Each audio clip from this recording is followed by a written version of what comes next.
Hi, നമ്മൾ അടുത്തൊരു എപ്പിസോഡിലേക്ക് സ്വാഗതം. ഇന്ന് നമ്മളിവിടെ ചെയ്യാൻ പോകുന്നത് ഒരു കുന്തൻ വർക്ക് ചെയ്ത ഒരു ബ്ലൗസ് പീസാണ്. നമ്മുടെ കയ്യിലുള്ളത് ഒരു ബ്രൊക്കേഡ് പീച്ച് കളറിൽ ഗോൾഡൻ ബ്രൊക്കേഡ് ചെയ്ത ഒരു മെറ്റീരിയലാണ്. അത് കസ്റ്റമറിൻ്റെ റിക്വസ്റ്റ് അനുസരിച്ചാണ് നമ്മൾ ചെയ്യുന്നത്. അവർക്ക് അതിനകത്ത് പീകോക്ക് മോട്ടീവ്സിൻ്റെ ഒരു ഡിസൈൻ വേണം എന്നാണ് പറഞ്ഞിരുന്നത്. അത് അവർ യൂസ് ചെയ്യുന്നത് ഒരു കേരള സാരിയുടെ കൂടെയാണ്. അപ്പോൾ കേരള സാരിക്ക് ഒരു ഡിഫറെൻ്റ് ആയിട്ട് ബ്ലൗസ് വേണമെന്നായിരുന്നു കസ്റ്റമറിൻ്റെ അപ്രോച്ച്. അപ്പോൾ നമ്മൾ അതിനകത്ത് ആ പീച്ച് ബ്രൊക്കേഡ് മെറ്റീരിയൽ കസ്റ്റമർ കൈ തന്നു കഴിഞ്ഞപ്പോഴത്തേക്ക് നമ്മൾ അതിനകത്ത് പീകോക്കിൻ്റെ ഡിസൈനാണ് ഫൈനലൈസ് ചെയ്തത്. അപ്പം ഒരു ട്വിൻ പീകോക്കിൻ്റെ ഡിസൈനാണ് ഫൈനലൈസ് ചെയ്തിരിക്കുന്നത്. അപ്പോൾ നമുക്ക് അതിനകത്ത് ആ പീകോക്ക് ഡിസൈൻ എങ്ങനെയാണ്, ഏതാണ് ഡിസൈൻ ചൂസ് ചെയ്തേക്കുന്നതെന്ന് നമുക്ക് കാണാം. അപ്പോൾ നമ്മൾ പീകോക്ക് ഡിസൈനാണ് ഫൈനലൈസ് ചെയ്തേക്കുന്നതെന്ന് പറഞ്ഞു. അപ്പോൾ നമ്മളൊരു പീകോക്കിൻ്റെ ഡിസൈൻ എടുത്തിട്ടുണ്ട്. ഇതിനകത്ത് നമുക്ക് കാണാൻ പറ്റും ആ പീകോക്കിൻ്റെ ഡിസൈൻ. ആ പീകോക്കിൻ്റെ ഡിസൈൻ നമ്മൾ അത് കഴിഞ്ഞിട്ട് ട്രേസ് ചെയ്ത് ഒരു ബട്ടർ പേപ്പറിലോട്ട് നമ്മളതിനെ ട്രേസ് ചെയ്തിട്ടുണ്ട്. ഈ ട്രേസ് ചെയ്ത ഡിസൈനാണ് നമ്മളിനി വർക്കൗട്ട് ചെയ്യാൻ പോകുന്നത്. അപ്പോൾ നമ്മുടെ മെറ്റീരിയൽ ഇതാണ് കസ്റ്റമർ നമുക്ക് തന്ന മെറ്റീരിയൽ. ഇതിനകത്ത് നമ്മൾ യൂസ് ചെയ്യാൻ പോകുന്നതെന്ന് വെച്ച് കഴിഞ്ഞിട്ടുണ്ടെങ്കിൽ കുന്തൻ സ്റ്റോൺസ് വലുത്, സർത്തോസി, പിന്നെ kundan light green stone, kundan golden stone. ഇത് നമ്മൾ യൂസ് ചെയ്യുന്നത് ആൻറ്റി ഗോൾഡൻ ഷുഗർ ബീഡ്സ് ആണ്. ഇത്രയും സാധനമാണ് നമ്മൾ ഇതിനകത്ത് യൂസ് ചെയ്യുന്നത്. അപ്പം നമ്മുടെ ബ്രൊക്കേഡ് മെറ്റീരിയൽ കസ്റ്റമറിൻ്റെ റിക്വയർമെൻറ്റ് അനുസരിച്ച് മാർക്ക് ചെയ്ത് വന്നിട്ടുണ്ട്. നമുക്കത് ഫ്രെയിമിലിട്ട് എങ്ങനെയാണ് ഈ ഡിസൈൻ ട്രേസ് ചെയ്യുന്നതെന്നും ആ വർക്ക് സ്റ്റാർട്ട് ചെയ്യുന്നതെന്നും കാണാം. അപ്പം നമ്മൾ ഫ്രെയിമിൽ ബ്രൊക്കേഡിൻ്റെ ക്ലോത്ത് ഇട്ടു. അത് കഴിഞ്ഞിട്ട് നമ്മൾ ഡിസൈൻ ട്രേസ് ചെയ്തത് ബട്ടർ പേപ്പറിലുള്ള ട്രേസ് ചെയ്തതിന് നമ്മൾ ചാപ്പായി ഇടുകയാണ്. അത് ചോക്ക് ആൻഡ് കെറോസിൻ്റെ പൗഡർ വെച്ച് ആ ഡിസൈൻ നമ്മൾ ക്ലോത്തിലോട്ട് ട്രേസ് ചെയ്തു. ഇത് ട്രേസ് ചെയ്ത് കഴിഞ്ഞിട്ട് നമ്മൾ ഇനി തന്നെ എവിടെയൊക്കെയാണ് ഡിസൈൻസ് നമ്മൾ നേരത്തെ കാണിച്ചിരിക്കുന്ന കുന്തൻ സ്റ്റോൺസും ഗോൾഡൻ കുന്തനും ഗ്രീൻ കുന്തൻ സ്റ്റോൺസും എല്ലാം പ്ലേസ് ചെയ്യുന്ന പൊസിഷൻസ് നമ്മൾ ട്രൈ ഔട്ട് ചെയ്യുകയാണ്. അത് ട്രൈ ഔട്ട് ചെയ്തതിന് ശേഷമാണ് നമ്മൾ അടുത്ത ഫിനിഷിങ്ങിലോട്ട് പോകുന്നത്. അപ്പോൾ നമ്മൾ ആ ഡിസൈൻ അനുസരിച്ച് ഇപ്പോൾ ആ പീകോക്കിൻ്റെ നെക്കിൽ നമ്മൾ ഗ്രീൻ കുന്തൻസ് ആണ് കൊടുക്കുന്നത്. അതിൻ്റെ ബോഡി പാർട്ടിൽ വന്നിട്ട് ഗോൾഡൻ ബിഗ് കുന്തനും വെച്ചിട്ടുണ്ട്.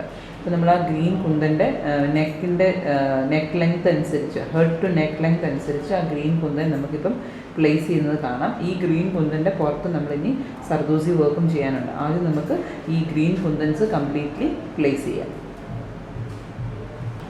നമ്മളിപ്പോൾ ഗ്രീൻ കുന്തൻസ് വെച്ച് നെക്കും അതിൻ്റെ ഹെഡും എല്ലാം ഏകദേശം നമുക്ക് ക്ലിയർ ആയിട്ട് കാണാൻ പറ്റുന്നുണ്ട്.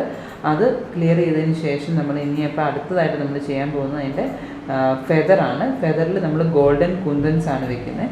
ഗോൾഡൻ കുന്തൻസ് നമുക്ക് ആ ചാപ്പായി ആ ട്രേസിങ്ങിനകത്ത് നമുക്ക് കാണാൻ പറ്റും. ആ ഗോൾഡൻ കുന്തൻസിനുള്ള ഗ്യാപ്പ് നമ്മൾ കൊടുത്തിട്ടുണ്ടാകും. മയില് പീലി വെട്ടി നിൽക്കുന്നത് പോലെയുള്ളൊരു ഡിസൈനാണ്. സൈഡ് ആംഗിളിൽ നിന്നുള്ള 2 പീകോക്സ് സൈഡ് ആംഗിളിൽ നിന്നുള്ള പീലി വിടർത്തി നിൽക്കുന്ന ഒരു ഡിസൈനാണ്.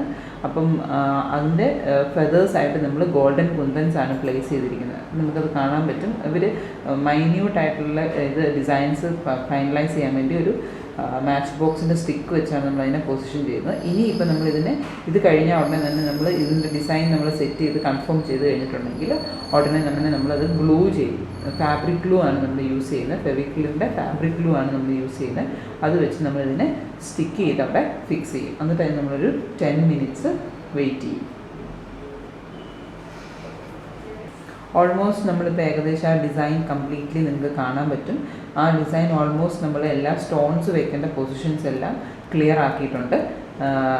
അത് കഴിഞ്ഞിട്ട് നമ്മൾ ഇനി ഇതിനെ സ്റ്റിക്ക് ചെയ്യാനാണ് പോകുന്നത്. സ്റ്റിക്ക് ചെയ്ത് കഴിഞ്ഞിട്ട് നമുക്ക് അതിനെ സർദൂസി വെച്ച് അതിനെ കവർ ചെയ്ത് എങ്ങനെയാണ് ആരി സൂചി വെച്ചാണ് ഇത് നമ്മൾ വർക്ക് ഫിനിഷ് ചെയ്യുന്നത്. ഇപ്പോൾ നമ്മൾ സ്റ്റോൺസ് എല്ലാം നമ്മൾ സ്റ്റിക്ക് ചെയ്ത് കഴിഞ്ഞു. ആ സ്റ്റിക്ക് ചെയ്ത് കഴിഞ്ഞ് സ്റ്റോൺസിനെ എല്ലാം സർദൂസി വെച്ച് നമ്മൾ ഫിനിഷ് ചെയ്യാണ്. ആരി സൂചി വെച്ച് സർദൂസി വെച്ച് ഫിനിഷ് ചെയ്യാണ്. നമ്മളിപ്പോൾ കണ്ടുകൊണ്ടിരിക്കുന്നത് കാണാം. നമ്മൾ ഓരോ സ്റ്റോണിനെയും റൗണ്ട് ചെയ്ത് കെയർഫുള്ളായിട്ട് ഓരോ സ്റ്റോണിനെയും റൗണ്ട് ചെയ്ത് ആ പീകോക്കിൻ്റെ ഡിസൈൻ ഒട്ടും അതിൻ്റെ ഇത് ഭംഗി നഷ്ടപ്പെടാത്ത രീതിയിൽ നമ്മളതിനെ നീറ്റായിട്ട് പ്ലേസ് ചെയ്യുവാണ്. അപ്പം നമുക്ക് കാണാൻ പറ്റുന്നുണ്ടല്ലോ നിങ്ങൾക്ക് എല്ലാവർക്കും. ഇപ്പോൾ നമുക്ക് ഇപ്പോൾ നമുക്ക് ഓൾമോസ്റ്റ് ആ ഡിസൈൻ ഫിനിഷിംഗ് മോഡിലോട്ട് ഒരു പീകോക്ക് കംപ്ലീറ്റ്ലി ഫിനിഷിംഗ് മോഡിലോട്ട് എത്തിയിട്ടുണ്ട്. അതായത് നമ്മൾ സർദൂസി വെച്ച് അതിൻ്റെ ഫുൾ നെക്ക് പോർഷനും അതിൻ്റെ ബോഡി പോർഷനും അതിൻ്റെ ഹെഡ് പോർഷനും അതിൻ്റെ ഹെഡിൻ്റെ മുകളിലെ കുഞ്ഞ് പിപ്സും അതിൻ്റെ ഫെദറിൻ്റെ അറ്റത്ത് ഒരു ഷുഗർ ബീഡും എല്ലാം വെച്ച് ഒരു പീകോക്ക് കംപ്ലീറ്റ്ലി ഫിനിഷ് ആയിട്ടുണ്ട്. ഫിനിഷ്ഡ് പ്രോഡക്റ്റ് കാണാം. ഇത് നമ്മുടെ ബ്ലൗസ് നമ്മൾ ഫുള്ളി ഫിനിഷ്ഡ് ആയിട്ടുണ്ട്. നമ്മളിത് മാനിക്യൂണിൽ ഇട്ടിട്ടുണ്ട്. നിങ്ങൾക്ക് കാണാൻ പറ്റും സാരി ഉടുത്ത് കഴിയുമ്പം അതിൻ്റെ റൈറ്റ് ഹാൻഡ് ഷോൾഡറിൽ ഒരു ബൂട്ട നമുക്ക് കാണാം. അതുപോലെ തന്നെ ബാക്ക് നെക്കിൻ്റെ ഇതിൽ ബാക്കിൽ ഏകദേശം 9 ബൂട്ടാസ് ഉണ്ട്. സ്ലീവിൽ വിസിബിൾ ആയിട്ടുള്ള പാർട്ടിൽ 2 ബൂട്ട വെച്ചിട്ടുണ്ട്. ഇതിപ്പം നമ്മുടെ കംപ്ലീറ്റ് ബ്ലൗസാണ്. ഇത് നമുക്ക് ഒരു കേരള സാരിയുടെ കൂടെ പെയർ ചെയ്യാം. ഇതിൻ്റെ കൂടെ നമുക്ക് ജ്വല്ലറീസ് സജസ്റ്റ് ചെയ്യുവാണെങ്കിൽ കുന്തൻ ജ്വല്ലറീസ് നന്നായിട്ട് പോകും, അല്ലെങ്കിൽ ഹെവി ലോക്കറ്റ് ചെട്ടിനാട് ജ്വല്ലറീസും ഒക്കെ പോകാവുന്നതാണ്. Thank you.